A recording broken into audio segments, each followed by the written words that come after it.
السلام علیکم دوستو آج ہم ایکسپلین کرنے والے ہیں جنات کا غلام کا پارٹ 2۔ اگر آپ نے پچھلا پارٹ نہیں دیکھا تو میں لنک ڈسکرپشن میں دے رہا ہوں، جا کے چیک آؤٹ کر لیں۔ تو چلیے شروع کرتے ہیں۔ لو بادشاہ ہو، 2 رتی کیا آپ پوری ڈھیلی رکھ لو۔ اس نے افیم میری طرف بڑھائی۔ سرکار کا کہنا میں ٹال سکتا ہوں بلا؟ میں اس بے شرم کا منہ تک رہا تھا اور وہ ذلالت کے ساتھ مسکرا رہا تھا۔ یہ تمہارے پاس تھی تو مجھے کیوں نہیں دے رہے تھے؟ میں نے لالو قصائی سے افیم لیتے ہوئے ناراضگی کے ساتھ کہا۔ وہ منہ سے کچھ نہ بولا، مگر اس کی حالت بتا رہی تھی کہ اس نے بامر مجبوری مجھ پر یہ عنایت کی ہے۔ اوے کسی شریف آدمی کو زیادہ تنگ نہ کیا کر۔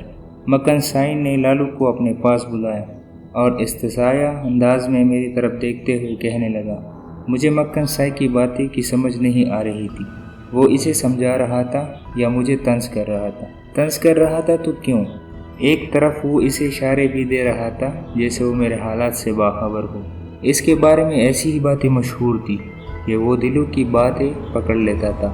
جا اب اسے واپس لے جا۔ مکن سائی نے اس کی کمر پر تاپا دیا۔ لالو قصائی نے حقیقت سے جھک کر مکن سائی کے گھٹنے چھوئے تو وہ مجھے گہری نظروں کے ساتھ مسکرا کر دیکھنے لگا۔ بولا، میاں کبھی دل مچلے اور کچھ باتوں کی سمجھ نہ آئے تو چلے آنا، مکن سائی کا دروازہ کھلا ملے گا۔ میں نے غیر اعتراضی طور پر اسباب میں سر ہلایا۔ اور ہاں، اپنے بابا جی کو میرا سلام کہنا۔ میں چونکا۔ وہ کسی اصیل گھوڑے کی طرح میرے اندر کوئی شے بد کی، میرے ماتھے پر پسینہ آ گیا۔ تو کیا مکن سائی اس حد تک باطنی ہے؟ ایسے کیا معلوم مجھے کس نے کس کام سے بھیجا ہے؟ خدا گواہ ہے، میں اس لمحے مجبور ہو گیا اور اس کے لیے دل میں رغبت پیدا ہوا۔ میں دل و جان سے مکن سائی کو ایک فریب کار، شیطان کا چیلا اور ڈونگی سمجھتا تھا۔ ان سے منسوب واقعات اس کے چیلوں کے کاروباری ہتھ کنڈے سمجھتا تھا، مگر آنکھوں دیکھی کانوں سنی کون جھٹلا سکتا ہے؟ سو یہ میرے ساتھ بھی ہوا۔ آپ بابا جی سرکار کو کیسے جانتے ہیں؟ میں بے اختیار ہو کر مکن سائی کے پاس پہنچ گیا۔ تیرے بابا جی سرکار مجھے بھی جانتے ہیں پتر جی، مکن سائی دھیرے سے بولا، مگر اس کا انداز معنی خیز تھا، ایسے جیسے مجھے کچھ سمجھانا چاہ رہا تھا۔ وقت ضائع ہو چکا تھا، مجھے واپسی کی بھی فکر تھی، لہٰذا میں نے اس کی مرعوبیت کے حصار سے باہر نکلتے ہوئے لالو قصائی سے واپس چلنے کے لیے کہا۔ مکن سائی اپنے ڈیرے کی طرف چل دیا، لیکن اس کا ایک ملنگ پیچھے رہ گیا۔ اس نے لالو قصائی کے سامنے ہاتھ پھیلا دیا۔ نذرانہ۔ لالو قصائی نے زردیدہ نظروں سے میری جانب دیکھا اور ایک بار پھر شلوار کے نیفے سے افیم کی 2-3 ڈالیاں نکال کر ملنگ کو پکڑا دی۔ وہ ایک ایک ڈالی کو سونگھ کر بے خودی سے جھومنے لگا اور حق سائی سرکار، مکن سائی کے نعرے لگاتا ہوا اپنے مرشد کی پیچھے ہو لیا۔ لالو قصائی کا یہ روپ مجھے الجھن میں ڈال رہا تھا۔ میں خاصی دیر سے اس کے ساتھ خوار ہو رہا تھا۔ وہ مجھے یہ کہہ کر دوسرے گاؤں لے جاتا تھا کہ اسے افیم اس گاؤں سے نہیں ملی، لہٰذا دوسرے گاؤں سے مل جائے گی، مگر اب وہ بڑے سکون سے مجھے اور ملنگ کو افیم دے چکا تھا۔ میں اس سے پوچھنا ہی چاہتا تھا کہ اسے اسنا میں 2 سپاہی گشت کرتے ہوئے اندھے آ نکلے۔ لالو کو دیکھتے ہی بولے، اوے کالیے تو ادھر؟ اس نے گالی دے کر مخاطب کیا۔ منشی جی، یہ لالو قصائی ہے، پیڑیا ہے، آج قابو آ ہی گیا۔ میں اس دوران موٹر سائیکل پر بیٹھ چکا تھا اور کک مارنے ہی لگا تھا کہ دوسری سپاہی نے جٹ سے چابی نکال لی۔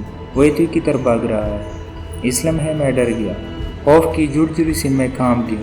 میرے پاس تو افیم تھی اور میرا در لیا جانا یقینی تھا۔ جناب مسئلہ کیا ہے؟ میں نے جرأت سے کام لیتے ہوئے اپنا تعارف کروایا تو چابی چھیننے والے ایک لغت کے لیے رکا اور بولا، کارڈ ہے آپ کے پاس؟ میں نے اخبار کا کارڈ نکال کر دکھایا تو وہ بولا، آپ اس بیڑیے کے ساتھ یہاں کیا کر رہے ہیں؟ اس لمحہ دوسری سپاہی نے لالو قصائی کی مکمل تلاشی لی اور بولا، حیرت ہے بھائی، لالو آج تیرے پاس ایک رتی افیم بھی نہیں ہے۔ میں نے لالو کی طرف دیکھا تو وہ کمینہ کئیوں میں مسکرا رہا تھا۔ صافی بادشاہ ہے بھائی، ادھر مکن سرکار اور ادھر آپ، جاؤ جی، قانون بھی تمہارا، حکمرانی بھی تمہاری، ہم تو آوارہ گردی اور چوکیداری کے لیے برتی ہوئے ہیں۔